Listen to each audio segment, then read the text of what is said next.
Появляется возможность создать мир, в котором не будет загрязнения.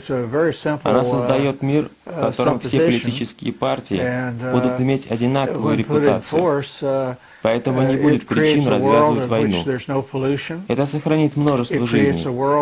Она также возвращает озон и кислород к обычному их содержанию в атмосфере. Это тоже сохранит много жизней. So that saves a lot of lives, and it also puts ozone back or oxygen back into a useful form, which also will save a lot of lives. Okay, this is the state of Colorado. Цвета на карте отображают уровни электромагнитной энергии. Вы можете наблюдать здесь разнообразие. And you can see there's quite a diversity.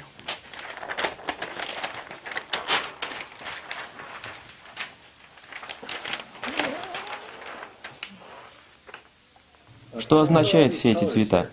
Итак, темно-синие места – это крайне негативные.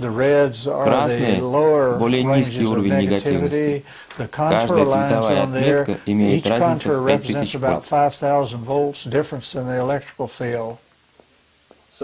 Для чего используют такие карты? В правительстве их использовали для обнаружения радиоактивных материалов во времена Холодной войны. С 1920 года они искали газовые залежи урана. Для чего вам нужны эти карты? Что вы на них ищете? Около 10 лет назад я достиг уровня, когда моя зарплата в нефтяной промышленности стала слишком большой. И я получил слишком много опыта. Люди, окружающие меня, получали гораздо меньше.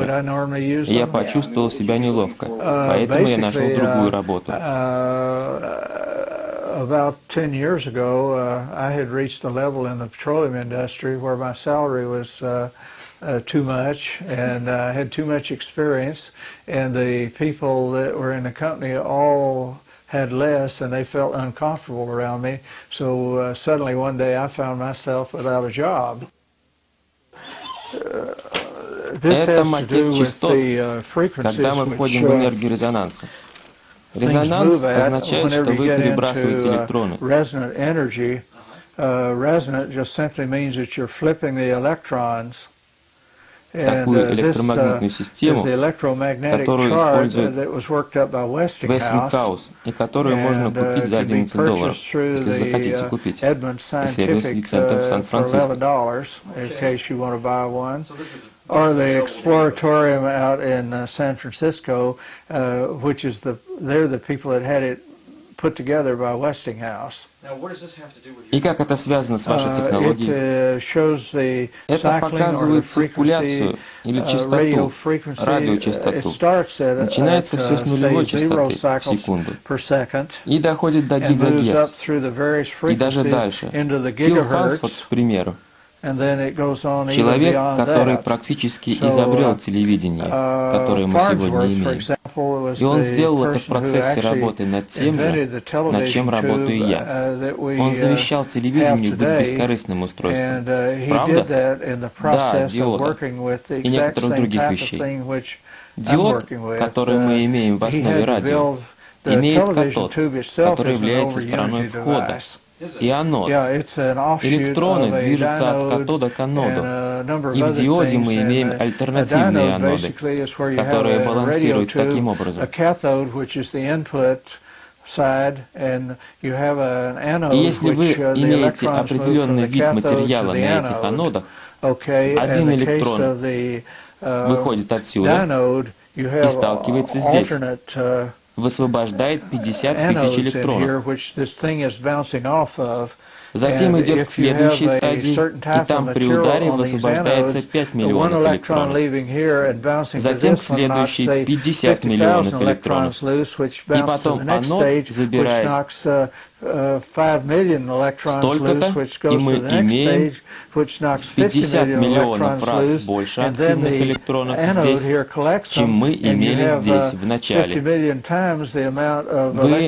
имеете увеличение в 50 миллионов раз по сравнению с началом. Это что-то вроде умножителя? Да, это умножитель. Он был назван по-другому и использовался в радио, чтобы встретить субстанцию здесь. Тоже происходит в детекторе света в камере, который открывает и закрывает створки в зависимости от освещенности окружающей среды. Небольшое количество света ударяется о катод, который выбрасывает некоторое количество электронов, и они начинают балансировать сквозь систему диода. И в конце получается достаточное количество электричества для работы створок в вашей камере. Итак, на выходе вы получаете неимоверно больше, чем на входе. То же происходит, если менять частоту здесь. При том же количестве электричества на низком уровне, доведенное до высокой частоты, больше возмущает электромагнитное поле, и на выходе мы опять имеем больше, чем на входе. Фантастика. Это не нарушает законов физики, но вы получаете огромное количество энергии на выходе по сравнению с начальным количеством. Вы как-то называете то, куда собираете эту энергию? Есть какое-то название? Куда собираю? Возможно, временно хранить ее в конденсаторе, батареях. Есть целый ряд систем для временного хранения. А затем конвертировать ее в другие системы, которые нужны устройству, когда вам потребуется энергия.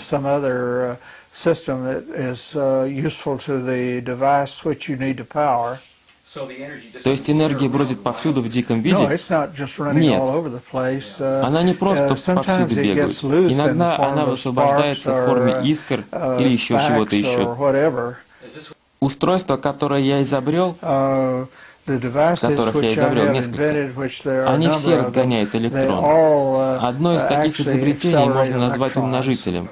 И оно, безусловно, является устройством, таким как магнетрон в вашей микроволновке. Таким образом, все модели относятся к магнетронам, умножителям и диодам и другим соответствующим моделям.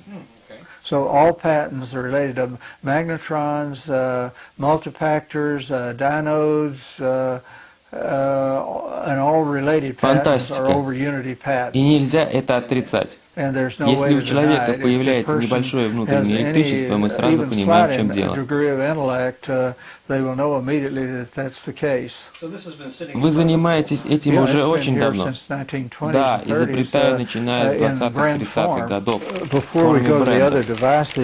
Прежде чем перейдем к другим устройствам, хочу показать вам компонент, который входит в состав некоторых устройств. Вы можете прочитать надписи на нем. Минутку. Я могу поднести поближе, чтобы вы могли прочитать. Почему я хочу, чтобы вы прочитали? Это счетчик. Потому что производитель поместил сюда расчеты, детально описал свойства, указанные вольты на входе и выходе. И вы сразу можете видеть, что устройство дает больше энергии на выходе, чем на входе. Производитель фактически устанавливает вход и выход на маркировке. И они тестировали прибор, иначе бы не поместили цифры на маркировке. Так это устройство существует? Да, я использую это устройство, когда мне надо сосчитать вольты на входе и выходе. Так что это?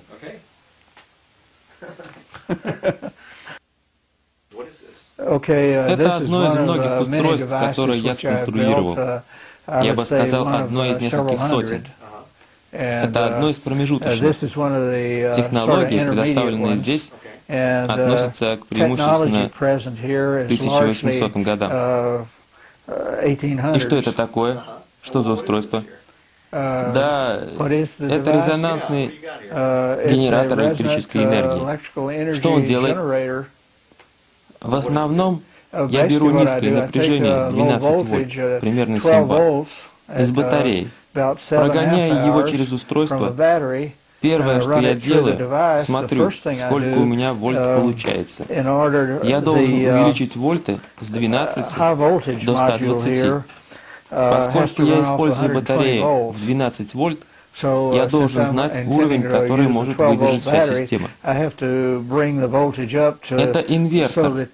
Все, что видите здесь, за исключением этого, большинство из вас может себе купить.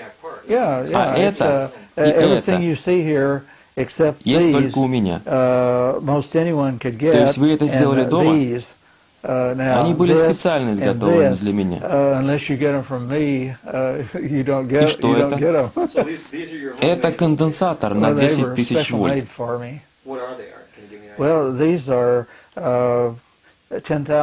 Это счетчик на 9 тысяч вольт. Я вам только что показывал такой же на 2000 вольт меньше. Его сделали те же люди.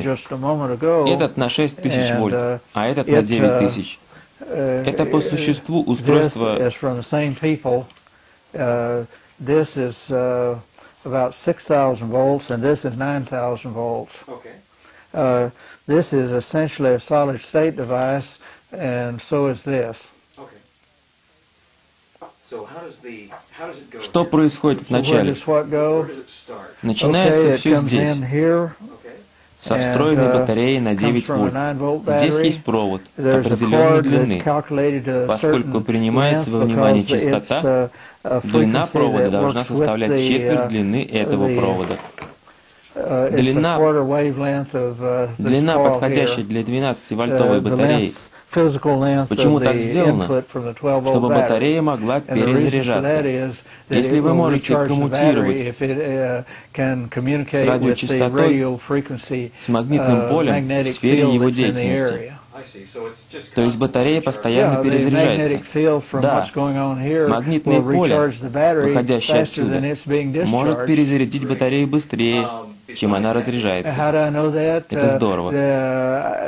Кроме того, если вы возьмете светодиод, электричество может идти в одном направлении. Возьмете два, развернете их относительно друг друга и соедините вместе и подключите к лампе, ведущей к батарее на устройстве. В зависимости от того, который диод загорится, можно определить, куда течет электричество. Если зажигается оба, значит в цепи переменный ток. И причина, по которой вы делаете это различные частоты. Окей, здесь у нас 12 вольт. Выкинутый возврат здесь и возврат от конвертера к батарее.